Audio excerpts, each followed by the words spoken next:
Hey everyone, today we're going to be making some yuca fries. Yuca is also called cassava in English, or tapioca, but we're not going to be making it from scratch. We're not going to be peeling the yuca or anything. We actually bought this package that Goya sells. It comes in 1.5 pounds. I've seen bigger packages as well. It's very inexpensive and easy to use, and it comes frozen, so you can just keep it in your freezer and pop it out when you need to use it. So let's get started. Next step, in a pan full of boiling water, we're gonna add 3 pieces of our cassava into the water. And this is gonna boil for about 10 minutes until it's soft, because yuca takes a long time to cook. We want it to be crisp on the outside, soft on the inside. So we're gonna have this boiling for about 10 minutes. We're gonna prick it with a knife or a fork and see if it's soft on the inside. And then we're gonna pull these out and cut them into shapes. It's been about 10 minutes already. And as you can see, I can poke them with a fork, but they still hold their shape. And this is what you want, because you don't want them to be so soft that they just break apart. This is a perfect consistency for it. So let's bring these out and put them into a cutting board. Place them in your cutting board. You want to make sure, after it's cooled down a little bit, of course, because it gets really hot to the touch, you remove any of these center vines or spines, as I would like to call them, from the yuca. So it's very soft to pull out. See, all of these are really hard to chew on, so it's better if there's nothing in between them, like so. Now what I'll do is get a piece of yuca, and you're gonna cut them into individual fry size. This could vary depending on how thick or thin you want them. Since they're mostly cooked on the inside, it doesn't really matter how thick or thin you go, as long as you cut them into even pieces so it all cooks the same. And some will be bigger, some will be smaller, as yuca are never the same size.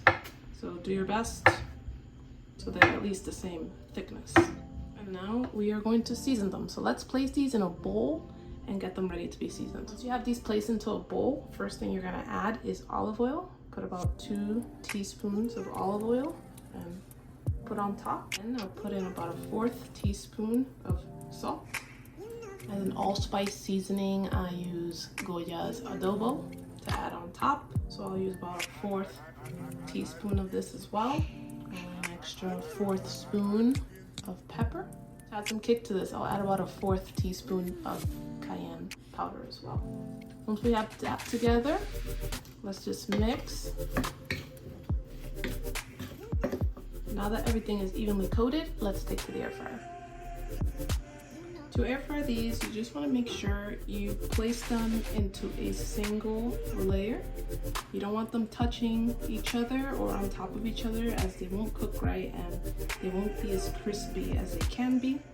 So make sure you put all of your yuca fries into a single layer to air fry. So there you have it. All of my yuca fries fit into the single layer. If you had more yuca fries, just try to cook them in 2 different batches so you could get them as crispy as possible. So let's put these in the air fryer. Remember, we already pre-boiled these yuca fries, so they're mostly cooked. So they will only go in for about 10 minutes at 380 degrees Fahrenheit.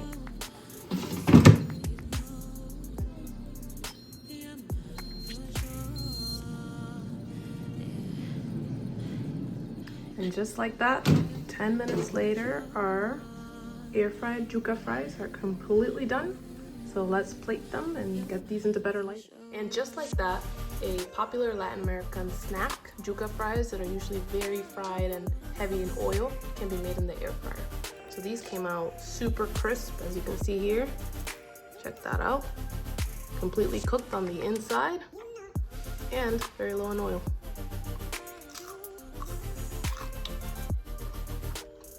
Quite the crunch on them.